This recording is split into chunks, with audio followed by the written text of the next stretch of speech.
അവിടെ പറയുന്ന ഭാഗം നമുക്ക് എല്ലാവർക്കും അറിയാം. പൗലോസും ശീലാസും കാരാഗൃഹത്തിൽ ദൈവത്തെ പാടി സ്തുതിച്ചു. കാരണം എന്താ? ഒരു ഭാവി ഫലം പറയുന്ന ഒരുവൻ. അവര്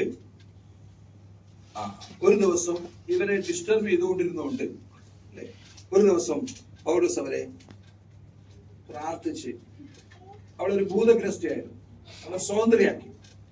അവൾ സ്വാതന്ത്ര്യം പ്രാപിച്ചപ്പോ അവളെ മുഖാന്തരമുള്ള ലാഭം തന്റെ യജമാനന്മാർക്ക് നഷ്ടമായി. അത് മുഖാന്തരം എന്ത് ചെയ്തു? ഇവരെ രണ്ടുപേരെയും പിടിച്ച് കഴിവും സ്വാധീനവും സാമർഥ്യവും ഒക്കെ ഉള്ളവരായതുകൊണ്ട് ഇവരെ അടുപ്പിച്ച് അധികാരികളെടുത്ത് കൊണ്ടുപോയി അവരുടെയും സ്വാധീനത്താൽ ഇവരെ കാരാഗൃഹത്തിൽ അടച്ചു.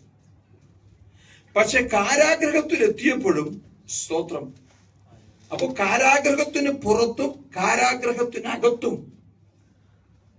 ചലിക്കുന്ന ദൈവസാന്നിധ്യം അവരോട് കൂടെ തന്നെയിരുന്നു. സ്തോത്രം. അകത്തായിരുന്നു ഒന്നും അവരുടെ വിഷയമല്ല. അവരെന്ത് ചെയ്തു? സാഹചര്യങ്ങൾക്കപ്പുറമായി ദൈവത്തെ പാടി സ്തുതിച്ചു. സ്തോത്രം. അല്ലെ, ഇത്രയല്ലേ പറഞ്ഞോളൂ. വേറെ എന്തെങ്കിലും ചെയ്തെന്ന് അവിടെ കാണുന്നുണ്ട്. അവർ ശാസിച്ചെന്ന് പറഞ്ഞോ? അല്ലേ? സ്തോത്രം. അവിടെ എന്തായിരുന്നു? അവിടെ നിലവിളിയും ശാപവാക്കുകളും മാത്രമായിരുന്നു ആ കാരാഗൃഹത്തിൽ ഉയർന്നുകൊണ്ടിരുന്നപ്പോൾ.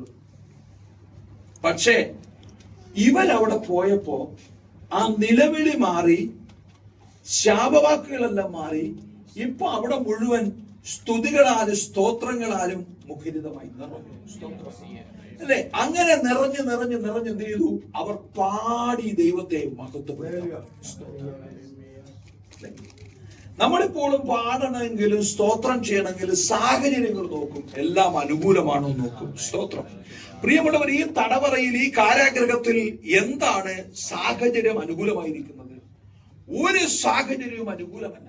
ശരീരം മുഴുവൻ അടിയേൽക്കപ്പെട്ട് മുറിവേറ്റിരിക്കുന്നു. സ്തോത്രം. അതല്ലേ പിന്നീട് എഴുതിയിരിക്കുന്നത്? അവരവരുടെ മുറിവ് കെട്ടി. സ്തോത്രം. ഞാൻ പറഞ്ഞു വന്നത്, സാഹചര്യത്തിന് അപ്പുറമായിട്ട് എന്ത് ചെയ്തു? അവർ ദൈവത്തിന് സ്തോത്രം ചെയ്ത് അവർ ദൈവത്തെ പാടി മഹത്വപ്പെടുത്തി. അവിടെ അത്ഭുതങ്ങളും അടയാളങ്ങളും ദൈവത്തിന്റെ വലിയ പ്രവൃത്തി അവിടെ വെളിപ്പെട്ടു. സ്തോത്രം. എന്താ അവർ ചെയ്തേ? അവർ ദൈവത്തെ പാടി സ്തുതിച്ചു. എന്ത് ചെയ്തു? അവരുടെ കയ്യിലെ ചങ്ങല അഴിഞ്ഞു, കാലില് പൂട്ടിയിട്ട കാലിലെ ആ ചങ്ങല അഴിഞ്ഞു, അവർ സ്വതന്ത്രരായി. സ്തോത്രം. കാരാഗ്രഹ പ്രമാണി എന്ത് വിചാരിച്ചു? അവരെല്ലാം ഓടി രക്ഷപ്പെടാൻ പോവാ, തന്റെ ജീവൻ ആപത്തിലായി, അല്ലെ? തന്നെത്താൻ ഒരു ആത്മഹത്യക്ക് ശ്രമിക്കുന്ന ഒരു ഭാഗമാണ് നമ്മൾ അവിടെ കണ്ടത്. സ്തോത്രം. പ്രിയമുള്ളവരെ, നോക്കിയേ, ഇവരൊന്നേ ചെയ്തുള്ളൂ, ദൈവത്തെ പാടി സ്തുതിച്ചു. അപ്പൊ ചങ്ങല അഴിയൂന്ന് ചോദിച്ചാ, കാലിന്റെ പൂട്ടൊക്കെ അഴിഞ്ഞു മാറുമോ എന്ന് ചോദിച്ചാ, സ്തോത്രം. നമ്മൾ എന്താ മനസ്സിലാക്കിയത്? അത് സംഭവിച്ചു. സ്തോത്രം. പിന്നീട് നമ്മൾ കാണുന്നത് ആ വിഷയം കാരാഗ്രഹ പ്രമാണിയുടെ മാനസാന്തരത്തിലേക്ക് ദൈവം നയിക്കുന്നു. സ്തോത്രം. അപ്പൊ അത് നടന്ന ഒരു സംഭവമാണ്. സ്തോത്രം. ഇതെന്താണ്? ലോകത്തിന് ഭോഷത്വമാണ്, പക്ഷെ എനിക്കും നിങ്ങൾക്കോ ഇത് ദൈവശക്തിയാണ്. ക്രൂശിന്റെ വചനം നശിച്ചു പോകുന്നവർക്ക് ഭോഷത്വവും, രക്ഷിക്കപ്പെടുന്ന എനിക്കും നിങ്ങൾക്കോ അത് ദൈവശക്തിയുമാണ്. യോശുവയുടെ പുസ്തകം 6-ാം അധ്യായം അതിന്റെ 12-ാം വാക്യത്തിലോട്ടൊക്കെ വരുമ്പോ നമ്മളവിടെ യെരിഹോ പട്ടണത്തിന് ചുറ്റും ദൈവം പറഞ്ഞ മാതൃകയിൽ ആദ്യത്തെ 6 ദിവസം പുരോഹിതന്മാരും ആയുധപാണികളും ജനവും ഒക്കെ ഒരുമിച്ച് ഓരോ പ്രാവശ്യം ചുറ്റി, 7-ാം ദിവസം 7 പ്രാവശ്യം ചുറ്റി ഒരുമിച്ച് അവർ കർത്താവിന്റെ നാമത്തെ മഹത്വപ്പെടുത്തിയപ്പോൾ, അല്ലെങ്കിൽ ദൈവത്തെ ആർപ്പിട്ടപ്പോൾ, നമ്മൾ ഇങ്ങനെ വായിക്കുന്നേ, എരിഹോ മതിൽ ഇടിഞ്ഞു വീണു. കിട്ടിയ ഭാഗം? ജനം ആർപ്പിടുകയും പുരോഹിതന്മാർ കാഹളം ഊതുകയും ചെയ്തു. ജനം കാഹളനാദം കേട്ട് അത്യുച്ചത്തിൽ ആർപ്പിട്ടപ്പോൾ മതിൽ വീണു. ജനം ഓരോരുത്തൻ നേരെ മുമ്പോട്ട് പട്ടണത്തിലേക്ക് കടന്നു പട്ടണം പിടിച്ചു. മതിൽ വീണു. എങ്ങനെയാ പ്രിയപ്പെട്ടവരെ? ഒന്നും ചെയ്യാതെ ജനം ആർപ്പിട്ടപ്പോൾ മതിൽ വീണു. ഒത്തിക്ക് നിരക്കുന്നതാണോ? അല്ലേ? നമുക്ക് സമ്മതിച്ചു കൊടുക്കാൻ പറ്റുന്നതാണോ? But it happened. എങ്ങനെയാ?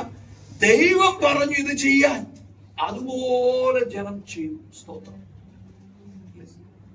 നമ്മൾ കേൾക്കുന്നു അല്ലേ, പലയിടത്തും 3-4 രഥങ്ങൾ 1 by 1 ആയിട്ട് വെച്ച് അല്ലേ, അതിന്റെ മുകളിൽ ഓടിക്കത്തക്കവണ്ണം വീതിയും ഒക്കെയുള്ള വലിയ മതിലുകളാണ് എരിഹോ മതിൽ. നമ്മൾ അത്രയൊന്നും കൂട്ടിയില്ലെങ്കിൽ ഒരു 100 മീറ്ററെങ്കിലും കൂട്ടിക്കും, 50 മീറ്ററെങ്കിലും കൂട്ടിക്കും. അത്രയുള്ള ഒരു വീതിയുള്ള മതിൽ. ആ മതിൽ ജനം ആർപ്പിട്ടപ്പോൾ താഴോട്ട് അല്ലേ പതിച്ചു വീഴുക.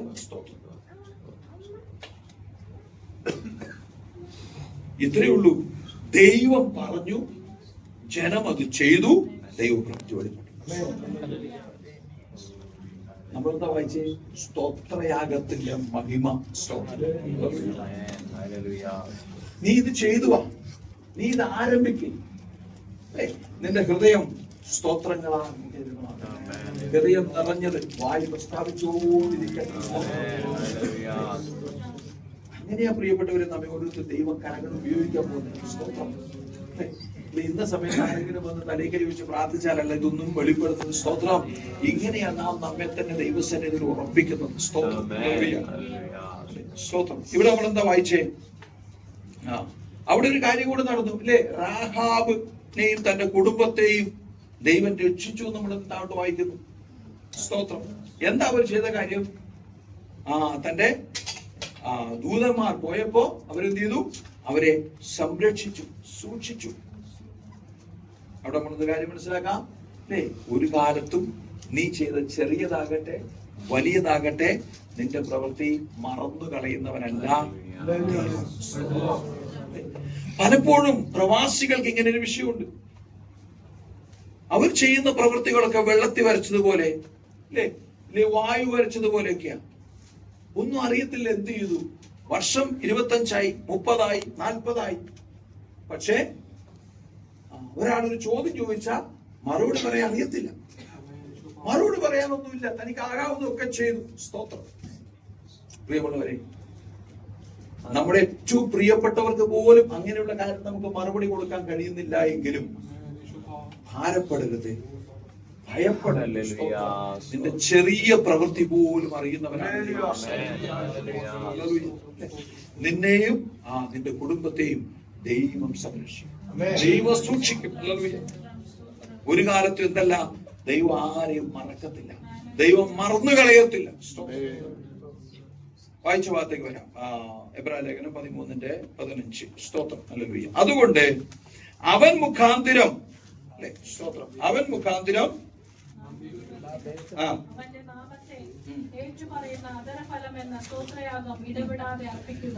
അവൻ മുഖാന്തിരം ദൈവത്തിന് സ്തോത്രയാഗം അർപ്പിക്കുക. യേശു മുഖാന്തിരം എല്ലാം യേശുവിലൂടെ, ത്രൂ ഹിം, ത്രൂ ജീസസ്. അതാണ് നമ്മൾ വായിച്ച ഭാഗം. പ്രിയമുള്ളവരെ, ഇവിടെ പറഞ്ഞ ഭാഗം അല്ലെ, ഇന്ന് നമ്മൾ ദൈവസന്നിധിയിൽ ആയിരിക്കുന്നത് യേശു മുഖാന്തരം, യേശുവിലൂടെ. ഇപ്പൊ പണ്ടെങ്ങനെയായിരുന്നു? ഇപ്പൊ എന്താ പറഞ്ഞ? സ്തോത്രയാഗം അർപ്പിക്കുക. പണ്ടെങ്ങനെയായിരുന്നു? ദൈവാലയത്തിൽ പോകുമ്പോ തങ്ങളുടെ കഴിവിനനുസരിച്ച് എന്ത് ചെയ്യണം? ആടുകളെ, കാളകളെ, പക്ഷികളെ അല്ലെ എന്ത് ചെയ്യണം? യാഗത്തിനായിട്ട് കൊണ്ടുപോകണം. സ്തോത്രം. കൂടെ കൊണ്ടുപോകണം. കൂടെ കൊണ്ടുപോയി പുരോഹിതന്മാർക്ക് കൊടുക്കുമ്പോ പുരോഹിതന്മാർ മുഖാന്തരം ചെയ്യും, ദൈവസന്നിധിയിലേക്ക് അതിനെ അർപ്പിക്കും. സ്തോത്രം. അതൊരു ആചാരമായിട്ട്, ഒരു റിച്വൽ ആയിട്ട് കണ്ടിന്യൂ ചെയ്തു. സ്തോത്രം. ഇങ്ങനെയുള്ള കാര്യങ്ങളെയാണ് നേരത്തെ നമ്മൾ പറഞ്ഞത്. എബ്രായർക്ക് ലേഖനം എഴുതുമ്പോ ഇതിന്റെ ഒന്നും ആവശ്യമില്ല. Praise the Lord. Hallelujah. കാരണം എന്നറിയോ, ഒരു പെർഫെക്റ്റ് സാക്രിഫൈസ് സംഭവിച്ചിരിക്കുന്നു. ഒരു പൂർണ്ണമായ യാഗം ഒരിക്കലായിട്ട് ഒരുവൻ കാൽവരിയിൽ തകർക്കപ്പെട്ടിരിക്കുന്നു. അല്ലെ, അവൻ യാഗമായി തീർന്നു കഴിഞ്ഞിരിക്കുന്നു. സ്തോത്രം. അവിടെ പറഞ്ഞ് ത്രൂ ഹിം, അവനിലൂടെ, യേശുവിലൂടെ. ഞാനും നിങ്ങൾ ദൈവസന്നിധിയിലായിരിക്കുന്നെങ്കിൽ അത് കർത്താവിലൂടെയാണ്. ഓക്കെ, അപ്പോ നോക്കിയേ, ഈ മൃഗബലി എന്തിനാ? ഞാൻ പറഞ്ഞു, യാഗത്തിന് പോകുമ്പോ അല്ലെ എന്ത് ചെയ്യണം? മൃഗങ്ങളുമായിട്ട് വേണം ആലയത്തിൽ പോകാൻ, യാഗം കഴിക്കാൻ. എന്തിനാ യാഗം കഴിക്കുന്നേ? സ്തോത്രം. പർപ്പസ് എന്താന്ന് ചോദിച്ചാൽ അല്ലെ, തങ്ങളുടെ പാപത്തിന് പരിഹാരമായി. ഒരാൾ ചെയ്ത പാപത്തിന് പരിഹാരമായിട്ട് ഒരാടിനെയോ ഒരു കാളയെയോ ഒരു പക്ഷിയെയോ മറ്റു മൃഗാദികളെയോ, സ്തോത്രം, അല്ലെ, അർപ്പിക്കുന്നു. പ്രായശ്ചിത്തത്തിനായിട്ട് അർപ്പിക്കുന്നു. സ്തോത്രം. ദൈവത്തിന് നന്ദി പറയാൻ അർപ്പിക്കുന്നു. ദൈവത്തോട് അടുത്തു വരാൻ, ദൈവത്തോട് അടുത്തു നിൽക്കാൻ മൃഗബലി. സ്തോത്രം. പക്ഷെ പ്രിയപ്പെട്ടവരെ, അപ്പൊ അതിലെന്താ സംഭവിക്കുന്നേ? നമ്മുടെ പാപത്തെ അല്ലെ സ്വീകാര്യമായ മറ്റൊന്നിലേക്ക് നമ്മൾ പകർന്ന് കൊടുക്കുകയാണ്. അതായത് എന്റെ പാപത്തിന് പരിഹാരം, അല്ലെങ്കിൽ എന്റെ പാപം ഒരാടിന്റെ മേലേക്ക്, ഒരാട്ടുകൊറ്റന്റെ മേലേക്ക് പകർന്ന് അതിനെ യാഗത്തിന് ഏൽപ്പിക്കുക. സ്തോത്രം. ഇത് പരിഹാരമാണോ? അല്ലെ, ഞാൻ ചെയ്ത പാപത്തിന് പകരം ഒരാട്ടുകൊറ്റൻ, അല്ലെ, മറ്റൊരു ജീവൻ, അറിയാത്തൊരാട്ടുകൊറ്റൻ മരിക്കുന്നു. ആടിനെന്തറിയാം? എന്താ അല്ലേ? ഇവിടെയാ സ്തോത്രം. അല്ലെ, ന്യായപ്രമാണത്തിന് പാപത്തെ കാണിച്ചു തരാൻ പറ്റും. ഇറ്റ് ഡെമോൺസ്ട്രേറ്റ്സ് ഇൻ, പാപത്തെ കാണിച്ചു തരും. പക്ഷെ ന്യായപ്രമാണത്തിൽ എന്തില്ല? പാപത്തിന് പരിഹാരമില്ല. നമ്മളൊക്കെ കടന്നുപോയ വഴിയാണ്. ന്യായപ്രമാണത്തിന് പാപത്തെ വെളിപ്പെടുത്തി തരാൻ പറ്റും. ന്യായപ്രമാണം ഐഡന്റിഫൈ ചെയ്യും, ഇത് പാപം, ഇത് പാപം, ഇത് പാപം. പക്ഷെ ന്യായപ്രമാണത്തിന് എന്തില്ല? പാപത്തിൽ പരിഹാരമില്ല.